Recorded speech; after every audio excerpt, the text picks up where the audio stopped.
I am a dog, and this is what I've never dared to tell. My name is Susie now, but that wasn't always my name. In fact, for the longest time, I had no name at all. Just fear, hunger, and the constant ache of wondering why the world had forgotten me. This is the story of how I wandered into a stranger's house at 3 in the morning, bleeding and broken, expecting to be thrown back into the cold darkness, but instead found something I thought I'd lost forever. But to understand that night, you need to know who I used to be. I used to have a name, though I can barely remember it now. I used to have a home where someone waited for me every evening. I had my own bowl, a blue ceramic one with my name painted in cheerful yellow letters, and a worn blanket that smelled like the people who loved me. There was a warm spot by the fireplace where I'd curl up during thunderstorms, and I knew exactly which floorboard creaked when my favorite human tiptoed to the kitchen for midnight snacks. I knew what it felt like to have gentle arms wrap around me when lightning split the sky, and I believed, truly believed, that every old dog like me would get to spend their final years sleeping peacefully by a crackling fire, surrounded by the people who had promised to love us forever. But life doesn't always keep its promises. I remember the day everything changed with crystal clarity, though I wish I couldn't. It started like any other morning. I woke up to the familiar sound of my family moving around the house, the coffee maker gurgling to life, and the gentle clink of my food bowl being filled. But something felt different in the air, a tension I couldn't quite understand. My family was rushing around more than usual, packing things into cardboard boxes that appeared overnight like mysterious brown monuments throughout our home. I thought we were going on a trip, maybe to the lake house where I used to chase sticks into the cool water and sleep on the screen porch while crickets sang their evening songs. The excitement of a possible adventure made my tail wag despite the strange energy in the house. I was so eager, so trusting. I waited by the door with my favorite tennis ball in my mouth, tail wagging furiously, ready for whatever journey lay ahead. When my human, the one who used to scratch behind my ears every morning while drinking coffee, opened the car door, I jumped in without hesitation. This was our routine. This was what families did together. The car door opened, and I jumped in eagerly. But something felt different. The silence was too heavy.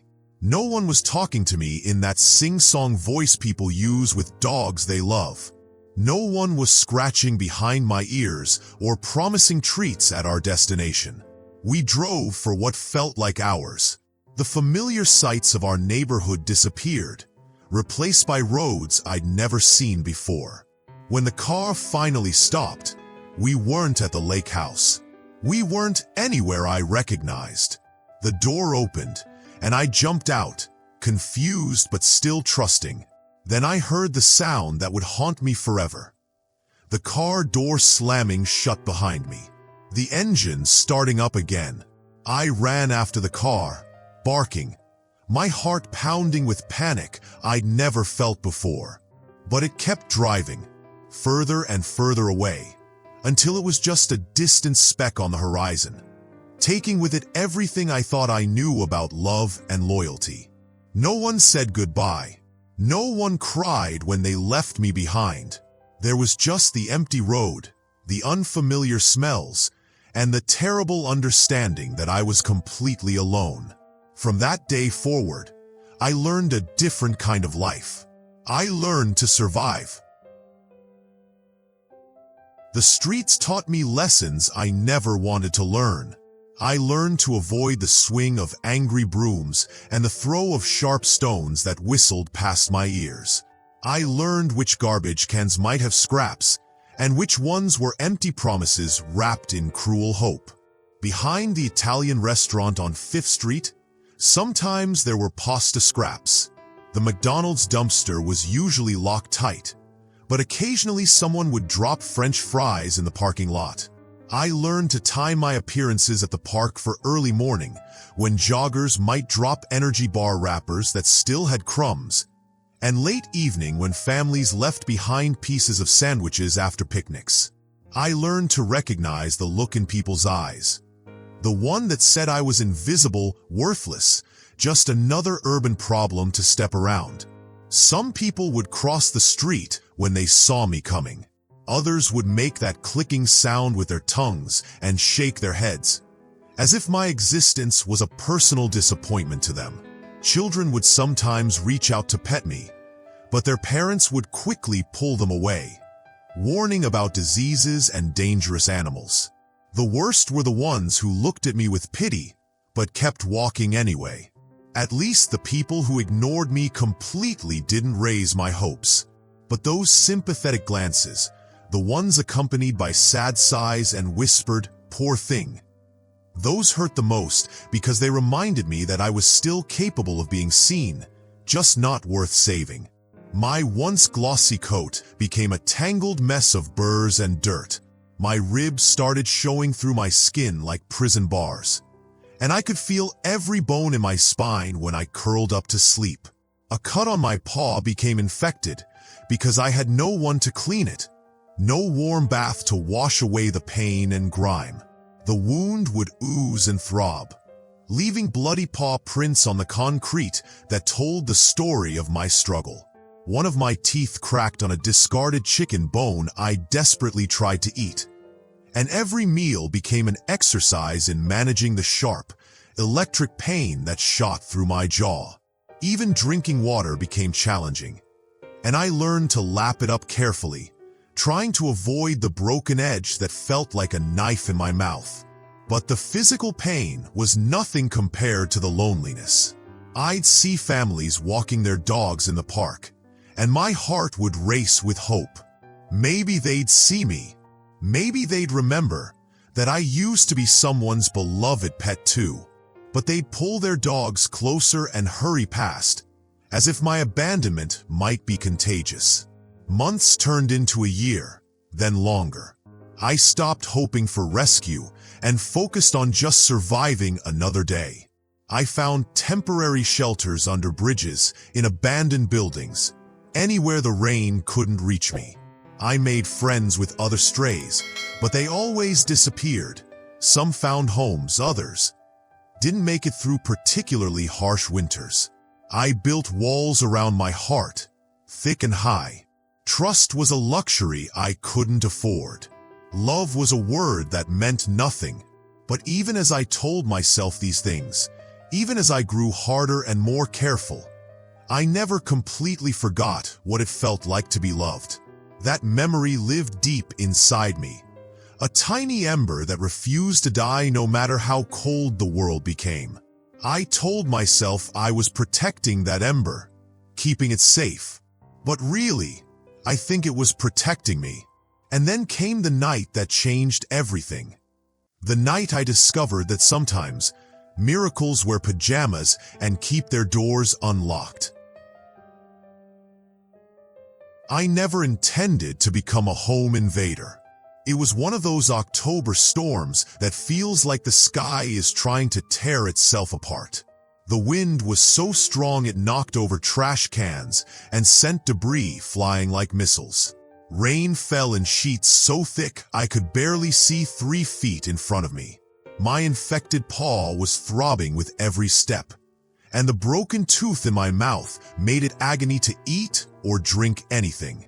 I was limping down a quiet residential street, looking for any kind of shelter, when the wind suddenly gusted so hard it knocked me sideways.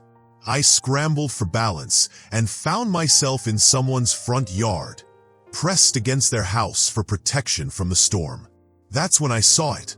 A door, slightly ajar, moving gently in the wind. Just a few inches open, but it might as well have been a neon sign flashing, "Sanctuary."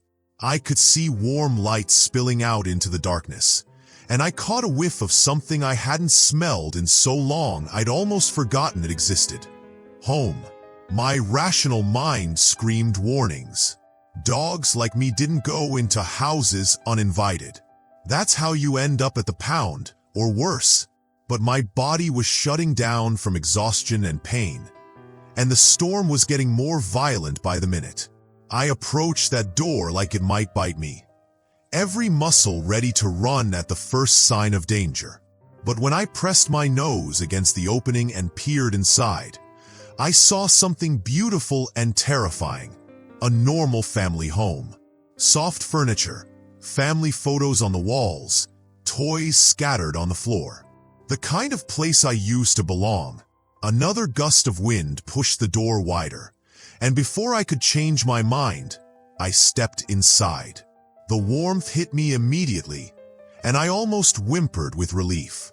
I found a corner near the entrance and made myself as small as possible, hoping I could just wait out the storm and slip away before anyone noticed. But exhaustion overwhelmed me, and despite my best intentions, I fell into the deepest sleep I'd had in months. I was awakened by the soft click of a light switch. My eyes flew open to see a woman in pajamas holding a baby, both of them staring at me with expressions of surprise rather than anger. The woman whispered something to someone else, and a man appeared. The father, I assumed, also in sleepwear and looking concerned but not hostile. I pressed myself further into the corner, waiting for the shouting, the threats, the inevitable chase out into the storm. But instead, the woman whispered to her husband, "The baby's fine, but there's a dog in our living room." They didn't scream. They didn't grab brooms or call animal control. They just looked at me, really looked at me, and I could see them taking in my condition. The matted fur, the visible ribs, the way I favored my injured paw. What happened next taught me that sometimes strangers can see things about you that you've forgotten about yourself. They named me Susie, and with that name came something I thought I'd lost forever. The chance to be someone's dog again. The trip to the veterinarian the next morning was terrifying and wonderful at the same time. I hadn't been in a car since the day I was abandoned, and every instinct told me this was another trick, another goodbye disguised as kindness. My body remembered the betrayal even as my heart wanted to hope. But when we arrived at the clinic, a clean, bright building that smelled like antiseptic and compassion, I realized this was different. These people weren't dropping me off. They were investing in me. No microchip, the vet told them after scanning my neck with a device that beeps softly. No ID, no way to trace her previous owners. Based on her condition and the healing patterns of her injuries, I'd say she's been on her own for quite a while. Maybe 8 months to a year. Dr. Martinez was gentle as she examined me, speaking in soothing tones while her hands explored my matted fur and protruding ribs. She's malnourished, definitely, and this paw infection needs immediate attention. The broken tooth will require dental surgery, and she'll need a complete blood panel to check for diseases. I waited for them to leave me there, to decide that a stray dog with no history and expensive medical needs was too much responsibility. The bill was already mounting. I could see the numbers on the computer screen, could sense the weight of the decision hanging in the air. Instead, I heard Sarah say without hesitation, "Well, then I guess she's ours now." What does she need? All of it. Whatever it takes. What I needed, apparently, was everything. Surgery to fix my infected paw, dental work for my broken tooth, vaccinations, and weeks of careful feeding to bring my weight back up safely. But more than the medical care, I needed something much harder to heal. The ability to trust again. The first week in their house, I slept more than I had in the previous 6 months combined. Not because I was tired, but because for the first time in forever, I felt safe enough to truly rest. I would wake up in a panic, forgetting where I was, my heart racing as I prepared to run. But then I'd see the soft morning light filtering through clean windows, smell the coffee brewing in the kitchen, and hear Sarah humming while she made breakfast. When Sarah would call, Susie, and I'd realize she was talking to me, that I had a name again, that I was someone worth calling, my heart would do this little flip of recognition and joy that I thought I'd forgotten how to feel. I met George, their other dog. A goofy golden retriever who was initially suspicious of my arrival, but eventually became my closest friend and self-appointed tour guide. The best napping spots are upstairs in the master bedroom, he told me with his eyes. And if you sit by the dinner table with just the right expression, not begging but hopeful, they sometimes drop the most amazing pieces of chicken. George taught me that it was okay to play again. That joy wasn't something I had to earn or deserve. He'd bring me his favorite tennis ball, dropping it at my feet with such enthusiasm that I couldn't help but remember what it felt like to have fun. Slowly, carefully, I began to believe that this wasn't temporary. When I tentatively wagged my tail and received enthusiastic praise, when I cautiously approached for pets and was rewarded with gentle scratches behind my ears, when I accidentally knocked over a plant and received mild concern for my safety rather than anger about the mess. Each small interaction rebuilt a piece of my shattered faith in human kindness. Sarah had a way of talking to me like I was a person, not just a pet. She'd tell me about her day while she folded laundry, ask my opinion on what to cook for dinner, and share little secrets about how much she worried about baby Emma sleeping through the night. "You understand, don't you, Susie?" she'd say, and somehow I did. There was something healing about being included in the ordinary moments of family life. Being treated like my presence mattered beyond just being fed and sheltered. Her husband, Mark, was quieter but equally kind. He'd sit with me in the evenings, reading while I curled up at his feet, occasionally reaching down to stroke my head absent-mindedly. Sometimes I'd catch him watching me with this expression of wonder, like he couldn't quite believe I'd chosen to trust them. What he didn't understand was that they had made it impossible not to trust them. They had earned it through 1,000 small acts of consistency and care. The breakthrough came on a sunny afternoon about a month after my arrival. I was feeling something I hadn't experienced in years. Genuine playfulness bubbling up from somewhere deep inside me. George was stretched out in a patch of sunlight, and baby Emma was in her bouncy seat, giggling at everything and nothing. The whole house felt peaceful and happy, and for the first time, I felt like I truly belonged in this picture. I decided to try something I used to do as a young dog, back when I was confident and carefree. I backed up to the far side of the living room, took a running start, and leaped over the back of the couch. It wasn't a particularly graceful jump. I was still regaining my strength and coordination, and I stumbled a bit on the landing, my back legs tangling together as I tried to stick the landing. But I had done it. I had played. The family's reaction was immediate and overwhelming. Sarah gasped with delight, then laughed so hard she started crying. Her husband cheered like I just won the Westminster Dog Show, and even baby Emma clapped her tiny hands together, squealing with joy. George jumped up and started barking excitedly, as if to say, "See? I told you she was still in there." In that moment, surrounded by their celebration of my small act of joy, I remembered what it felt like to bring happiness instead of just being a burden someone had to carry. But there was one more person I needed to thank, someone whose small act of kindness had made all of this possible. There's someone I've never met who saved my life, and he doesn't even know it. That stormy night when I stumbled into this house, I learned later that their front door had been left unlocked by complete accident. Earlier that evening, their neighbor Mr. Patterson had stopped by to return a borrowed ladder, and in the beautiful chaos of baby bedtime routines, the feeding, the diaper changing, the reading of 3 different picture books because Emma couldn't decide which one she wanted, no one remembered to lock up afterward. At 3:30 in the morning, Sarah's husband got up to check on a sound he'd heard. The rhythmic creaking of their front door swinging open and shut in the wind.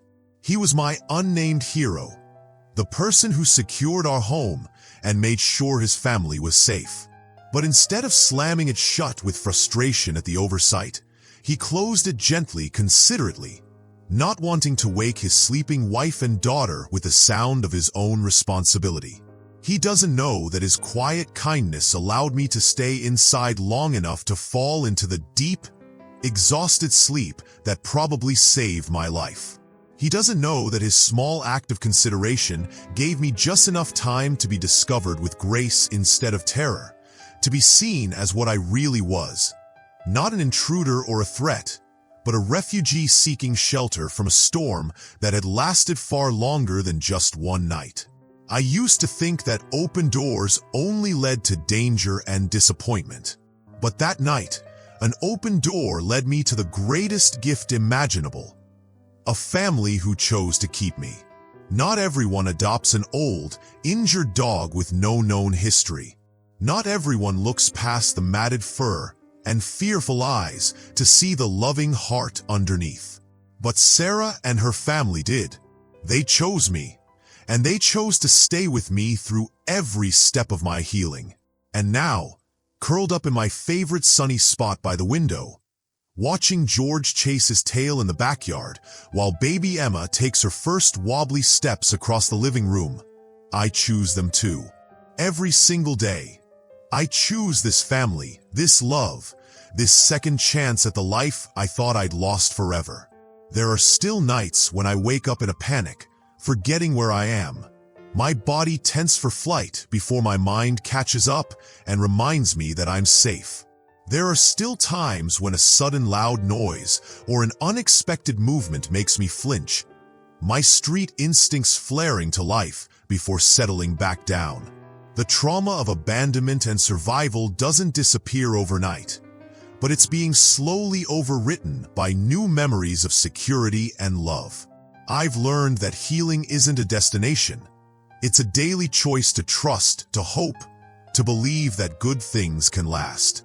Some days are easier than others, but even on the hard days, when the shadows of my past feel longer and darker, I have George to remind me that playing is allowed, Sarah to tell me I'm a good girl just for existing, and Mark to offer the kind of quiet, steady presence that says, "You belong here. My name is Susie, and this is what I've learned." Sometimes the best things in life come from the doors we never meant to walk through, opened by the kindness of strangers who decide we're worth keeping. Sometimes love finds you when you've stopped looking for it. Sometimes families aren't born. They're chosen, rescued, assembled from the broken pieces of other stories into something beautiful and new. Sometimes, if you're very lucky, lost dogs find their way home. If this story moved you, tap like to share a little hope. At Paws Tales, we tell stories seen through eyes that can't speak, but understand everything. Subscribe for more stories of love, healing, and loyalty.